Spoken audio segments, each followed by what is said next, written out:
Doctors of Reddit, what is the most how the frick did that happen to you case you've seen?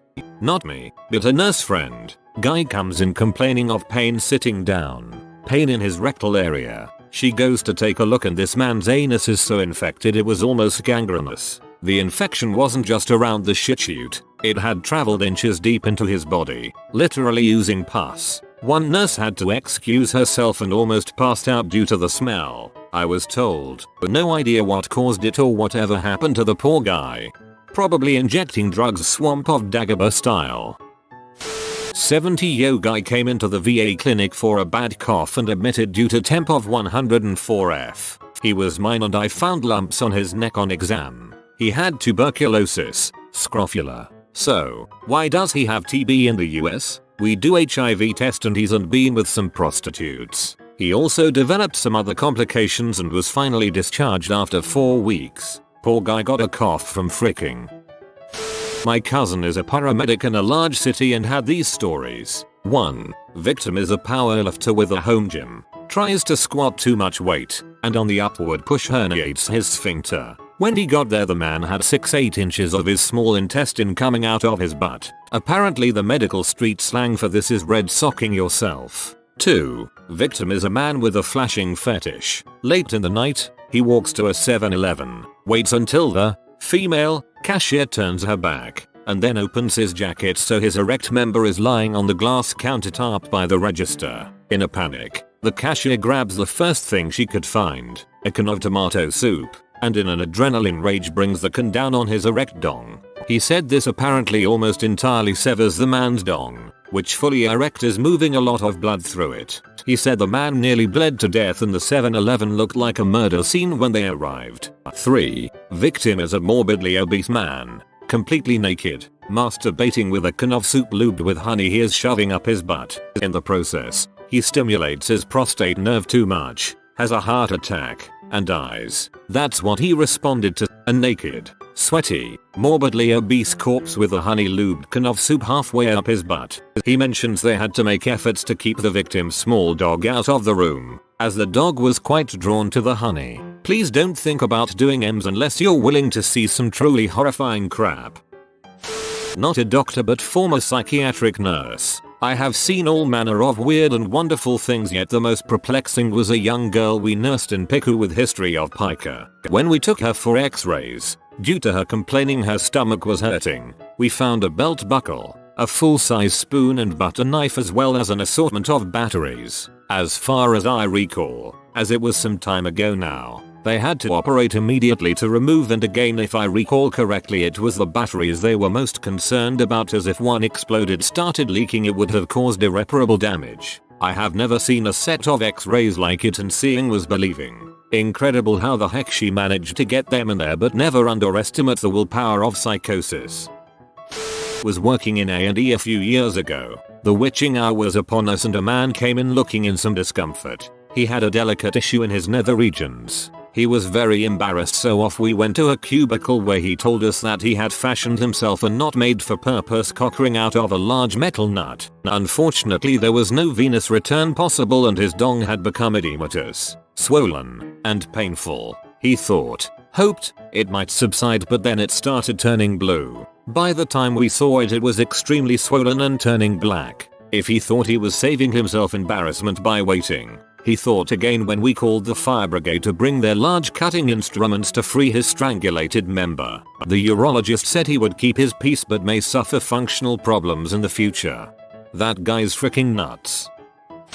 Disclaimer: I'm not a doctor, I'm a paramedic. My first week on my internship, we responded to a fairly rural gas station for a male patient complaining of an altered level of consciousness. When we arrived on scene, the patient was sitting in a chair in the dining area of the gas station. I introduced myself to the patient and was crouched on the floor in front of him trying to get him to answer my questions, but he wasn't really giving me much. I looked down and noticed a small white worm making its way across the floor. I thought, well, crap, sir. I said, I'm going to remove your shoe, and I did. As I did so, a cascade of maggots tumbled onto the floor. The entire sole of his foot was being eaten away by maggots. The patient was completely unable to tell me about his medical history or how his foot had come to be a buffet for corpse fauna. I double bagged his shoe, along with several dozen maggots, because I didn't know what else to do with it. His blood sugar was fine and he didn't appear to have a history of diabetes, and he had full sensation in the parts of his feet that weren't being chewed on. I still wonder about that guy. The only thing the patient was able to tell me was that he lived 2 states away and thought he was still in that state. The most alarming thing to me about the whole situation was that he had gotten in his truck and driven 2 states over with no memory of doing so. More of a how did you let this get this bad and not come in sooner? Patient came in Friday at 12:30. It's always Friday afternoon when they come in. Because why wouldn't you come in during the week before the busy Friday rush? Because suddenly you realize you don't want to go the weekend with something happening. So he comes into my clinic saying his eye's hurting. It's been hurting for a few months. Feels like pressure on the right side behind his eye and he's had a headache on that side that has been worsening. His vision is also worse than it used to be and things seem dimmer. My staff member remembered what happened a few months ago with a similar situation. Turned out to be angle closure glaucoma that needed surgery like 2 weeks ago. So she comes to me and asks me if I can see this guy because he's in pain and scared and doesn't want to wait the entire weekend to be seen somewhere else on Monday. Okay, sure. I take him back and we go through everything. Vision is reduced. He's seeing distortions in letters, but everything looks fine from the outside. I dilate his eyes and take a look in his right eye. Right smack in the middle of his central vision is a huge elevated white lesion. We take some pictures and scans. I had to sit down with him and have a hard talk. Why did you wait so long? This has been going on for 3-4 months now. He's got history with colon cancer from a few years ago. I had to tell him it's very likely a choroidal melanoma. I sent him off to a specialist. I don't know if he'll lose his eye yet. I suspect he will. If he's lucky he'll live and just have to deal with having only one eye. If he's extremely blessed and lucky it will be treatable and he won't lose the eye. Good story, but ugh, I have such sensitive eyes. Reading that has my eyes watering at the thought of it. My mother is an emergency nurse and a while back a 90-year-old woman came into the department complaining of pain in her leg below the knee. After an examination my mother suggested an x-ray. X-ray comes back and it turns out the leg had been broken several months prior, snapped clean across both the tibia and fibula, and she had somehow ignored what must have been excruciating pain and continued about her life, and then the bones had healed but not straight. The top of the bones were to the left and about 2 inches below where they were supposed to be and they had fused to the lower parts at the side like that. In the end there is nothing that could realistically be done as to sort the leg out would require a breaking it. Dang, I didn't know human bodies could do that. I'm not a doc but a medical technician. Still in college but you see some crap nevertheless. There was a guy who had a car accident damaging his cervical spine. Our occipital surgeon did an amazing job, so after a long process of recovery the man was able to walk using only a cane. Another problem he had was some neurologic muscle illness. Not sure if myasthenia gravis or something else, which made it hard for him to do any fine motor movements. Although he had all these health issues, the guy insisted that he is independent, so he did all of his daily activities on his own. The problem occurred when he went to his beach house on a vacation and went to take a bath. He lied into the tub and turned the water on. Then he turned on the hot water and realized that the faucet isn't the same as he had back at home, and because of his motor skills being bad he didn't manage to turn the hot water off. Result: 2-3-degree burns on the left side of his body, from head to toe as he was laying on his side. He almost cooked himself to death. I don't even get in the tub in my own house without testing the water first. It's just not comfortable even because you're sort of wet and cold.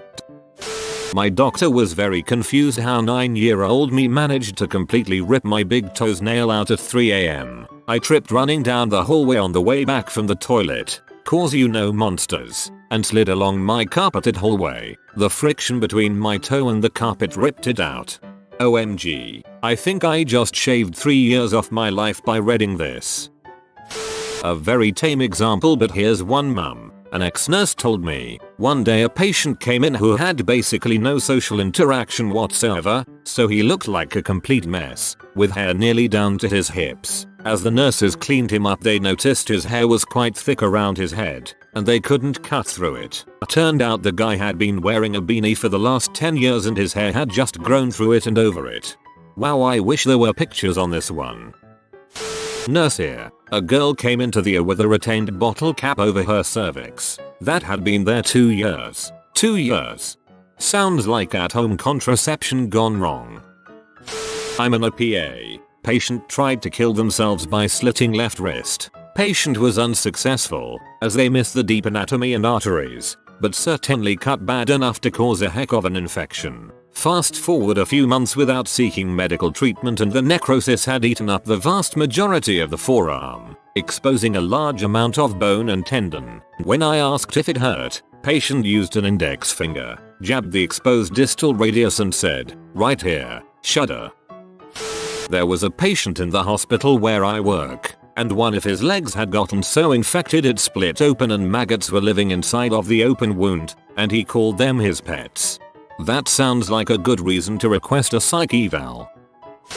Doctor, multiple incredibly advanced cancers, mostly breast, head and neck, cervix, and anal. 1 or 2 vulvar cancers that was particularly bad as well. Worst non-cancer case was during intern year. Morbidly obese man comes through ED, so large he had to have 2 bariatric beds pushed together. He wasn't to be my patient but he had a lot of anxiety and embarrassment with female doctors. For some reason we just had a connection. I really felt like he just needed to talk. Talked about his situation, home life, all of it. He had this calm and peace about him despite his health. He passed away 2 days later. At first it was hard to comprehend how life would come to that, yet in the end I understood. I'm sorry man, I wish things had been better. Frick, I'm glad I'm getting help. I just hit 500 this year and I refuse to go any freaking higher. I'm not dying in a hospital bed at 600 pounds. See?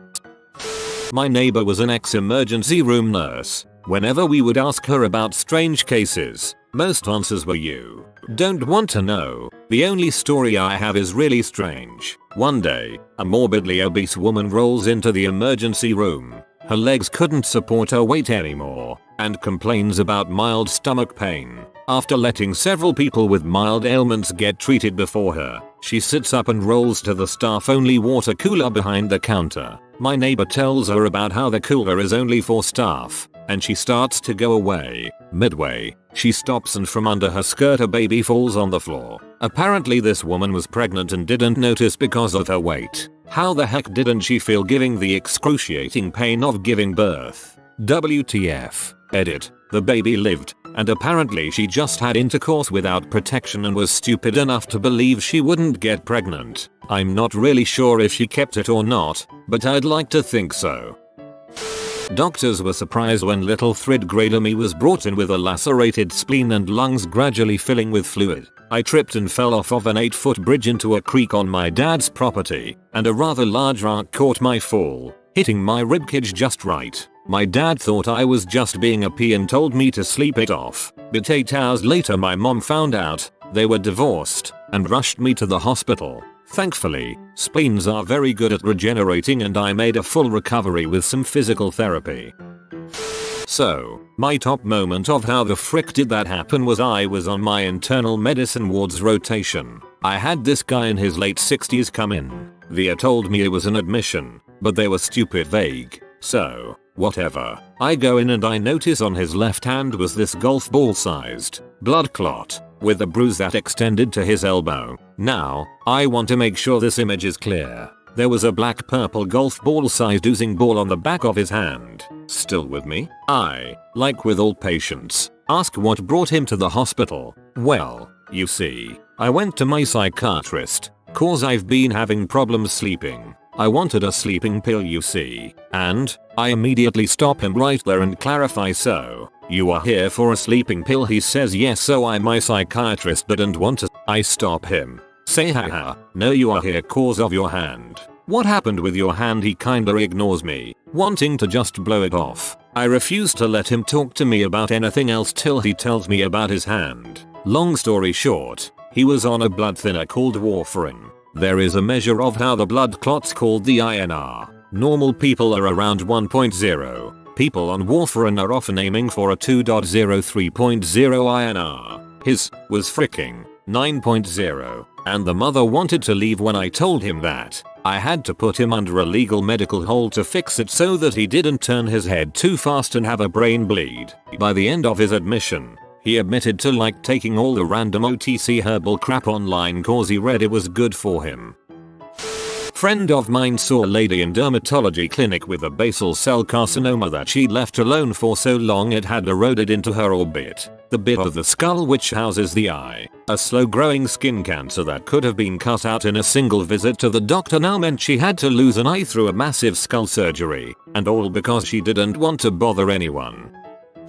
I used to work in supported living mental health residential care. I once had a lady insert a large pair of kitchen scissors into her tea, luckily handles first, one Friday morning. I had the weekend off, so when I got back in on Monday night she confessed and told me that they'd been there for 4 days and were starting to hurt. When we got to A&E they dismissed it at first due to her learning difficulties, but after X-rays we got sent to have them pulled out with forceps. She complained that the doctors and nurses weren't very nice about the whole thing.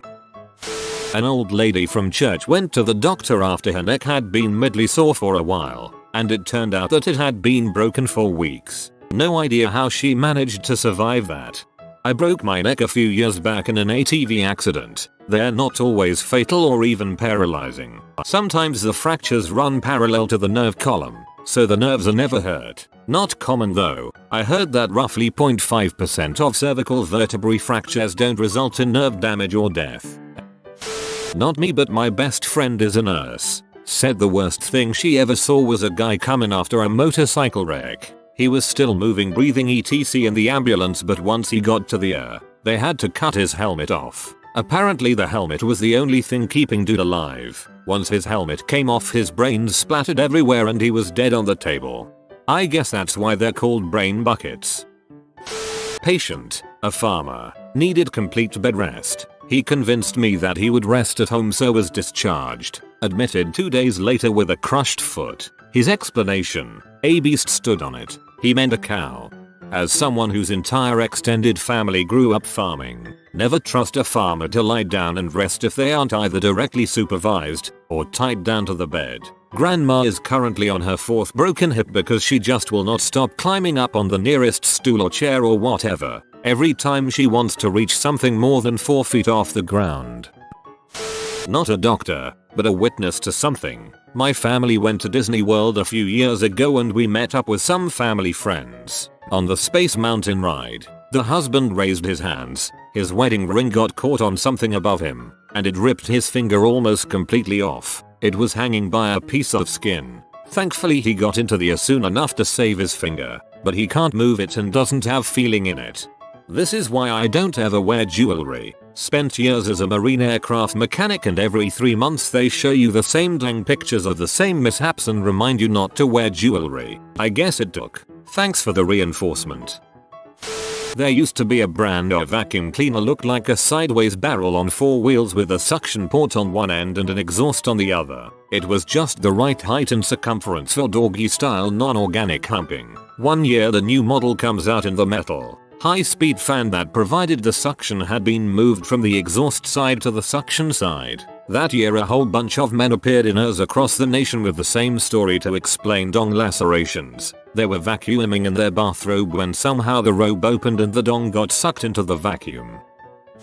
Not a doctor but a paramedic told me this one. Got a call to a house where a teenage boy had suffered a dong injury. Remember those glass stirring rods from science class? Kid took one home and put it down the aisle of his dong. It broke. Shudder. My T just closed up in sympathy, oh my god. God, so many. Not a doctor but a nurse practitioner in the air. Toy car in a condom in the butt. Giant pill bottle in the butt. The best is probably the guy who was being a good Samaritan and picking up the garbage bag in his neighbor's driveway and, sure enough, a needle slipped out and got lodged in his left AC. Our surgeon called him on his balls, which was hilarious. S.H. user. Balls? Really, why can't people just get proper adult backdoor play toys? They're not that expensive. Ophthalmology here. I was called to the ED to examine a teenager for a gunshot to the eye. He heard a knock at the door, looked through the peephole and was shot directly in the eye. Unbelievably, the bullet stayed within the orbit without penetrating the brain, so when I saw him his globe was ruptured, but he was playing a video game that I had to take away to examine him. My friend is a doctor and he once had a patient who accidentally shot his dong off because his gun went off in his pants.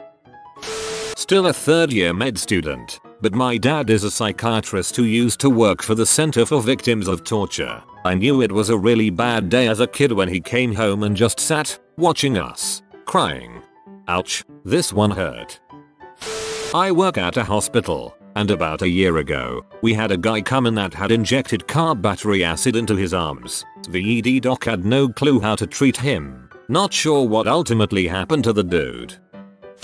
This was about 10 years ago when I was a pediatrics resident. I had a patient from a juvenile detention center admitted for sudden inability to walk or stand. He started peeing brown and it was found he had rhabdomyolysis, severe skeletal muscle breakdown, that was threatening to shut down his kidneys. He had no idea how this happened and claimed he woke up and suddenly couldn't use his legs. The second night of his admission his mom and sister came to visit. His mom left, but his sister stayed the night in his room. The next morning, I go to his room on rounds to discover this dude boning his sister in his hospital bed. Keep in mind this is a children's hospital with butterflies on the walls and little kids being pulled in wagons by their parents down the hallways. Needless to say, all heck broke loose and the truth came out. This sister was actually his girlfriend who was implicated in his weapons and drug charges and who he was forbidden by the court to have contact with. The cops came and dragged her away while she screamed and cussed us all out.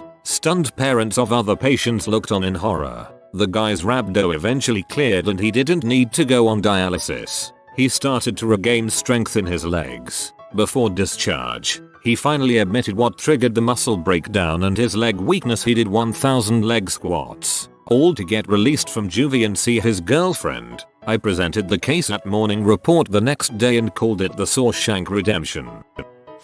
Not a doctor but a nurse. Patient had zero skin on his dong. Zero. It was nothing but the muscle. It's actually fascia, not muscle. I was using muscle to help facilitate the image of what it looked like. I had to put special ointments and stuff on it. The reason being diabetes. Apparently his GF nicked him with a tooth during oral. Since diabetes creates delayed wound healing, it started becoming necrotic. But caught it early enough they could just remove the skin before it got into the deeper fascia and compartments of the penis. Otherwise dude Wilder lost his junk. I was using the word muscle to help people picture what it looked like as not everyone knows what fascia is meant in my experience.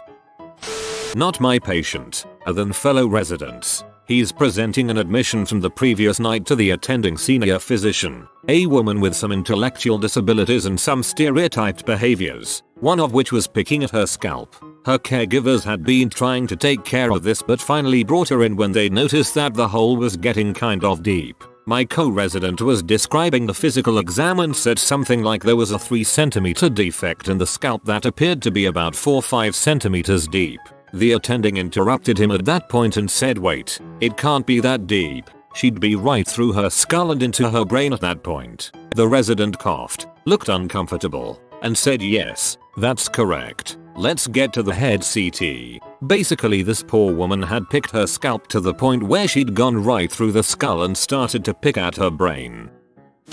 If you are new to the channel, you can subscribe. I publish new videos every day. Until then, check another video.